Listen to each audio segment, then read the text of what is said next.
Hello and welcome to PRTV. Each month we have a look at issues faced by public relations professionals. Now these programs live permanently here on the PRIA website, so you can visit this edition and future editions whenever you like. In almost every aspect of our lives, we're surrounded by messages. On the internet, on our mobile phones, and conventional media too, as television, radio and press strive to get relevant and stay relevant to online audiences. In this edition of PRTV, we ask the experts about online engagement. What can be achieved? What are the new rules and tools? And what can go wrong? Yeah, I think it has a huge impact on public relations. Traditionally, we've been focused on traditional media relations, if you like. And I think now public relations has expanded to embrace social media, blogging, the internet in general, and allowing us to engage with completely new communities in different ways. The massive growth of the internet and the World Wide Web over the past few decades, which is something that no one predicted, interestingly, not even Bill Gates or Rupert Murdoch, is redefining everything we know about corporate and marketing communication. But in particular, it's what's referred to as Web 2 that's the real issue for public relations and marketing, because it's not just a technology. Web 2 refers to two-way interactive practices, and it's the practices that are changing more than the technologies even. I don't believe it is going to impact. It's just another communication channel, so we're continuing to do what we've always done, but we just have more variety and faster ways of communicating with people. So we need to be clever about how we invite clients to use the internet or social marketing in the health space. But there's some real advantages to that. If we know that, and research shows us that people are engaging on the internet to find health information, then we need to have it there. It needs to be accurate. The quality of the information that we put up needs to be right. I think that there are a number of companies within the technology sector, understandably, who are getting it and are doing some fantastic things. Like you see that with companies like IBM and Microsoft. And I think also in the FMCG space as well, with some of the consumer brands, they're really getting it. I think particularly as advertising spend is under scrutiny and under strain, people are looking for new ways to engage with audiences, and I think social media is a fantastic way to do that. But I think the challenge for clients and what I think we're still working with clients to understand is that it involves a different approach. We're now talking about not having complete control of the message, although it's arguable that we never did.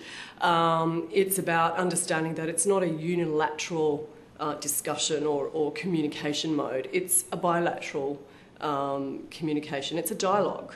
And it's about opening up. It's about allowing the company to have a more authentic face and a more authentic voice. So what we find is that supporters for an organisation like Anglicare are people who aren't deriving any sort of real tangible good or service from their interaction with us. They're people who find they have an alignment with the values of the organisation. So online, in a social media context, we help to form part of that online identity, and so they become those third-party advocates for us. By this time, many organisations are well into some form of online or digital PR strategy. There's a lot to be gained from doing it well, but there are risks too. Look, I think there's been some great examples with Tourism Australia, with the Hamilton Island idea. I think that generated a lot of discussion. It was a very authentic and transparent approach, and I think that people have asked questions about it, the approach. But the important thing is that it's created a lot of discussion and a lot of awareness around the world as well about Australia. There's a campaign going on by Ford in the US at the moment where they have reached out to 100 bloggers and asked them to test drive their new Fiesta for the next 6 months and then obviously post comments about it. That is very powerful. And what about the flip side? What about when things go horribly wrong? The one that would come to mind is the Witchery campaign. I think there were a lot of really great, exciting things about that campaign. But I think the thing that some journalists and a lot of PR practitioners questioned was the authenticity of that campaign. It's important for companies not to hijack those mediums as well, and to disclose that they're using that channel, and to talk about that campaign in an open way. Authenticity, I think, is a really key element of why PR practitioners are going to use social media campaigns as opposed to traditional media campaigns. It's about having open, two-way discussions. Well, some of the risks, I think back to the very famous movie Network in 1976 with Peter Finch, and there's a scene where he says to people, lean out the window and say, I'm not going to take it anymore. Yeah, I'm angry as hell and I'm not going to take it anymore. And the thing there is, people had no other choice but to lean out a window and shout. Today, if they're angry, they've got massive global networks available to them in the internet, and they've got powerful tools like blogs and YouTube. So if they are not happy and not going to take it anymore, management will hear about it. I see it as a little bit of CSR in making sure that you inform your employees of what's appropriate use of social media, particularly in the context of your work environment and commenting on your work. And number two, really making sure that the people who are conversing on behalf of the organisation are very familiar with the do's and don'ts of social media, and have very clear objectives about what they're trying to achieve, just as they would any other PR strategy. We're online much more than we were a year or two ago. We're delivering online PR for our clients, and I absolutely believe that in a few years' time, what our business used to do will be an absolute minority of service provision, and the majority of it will be online.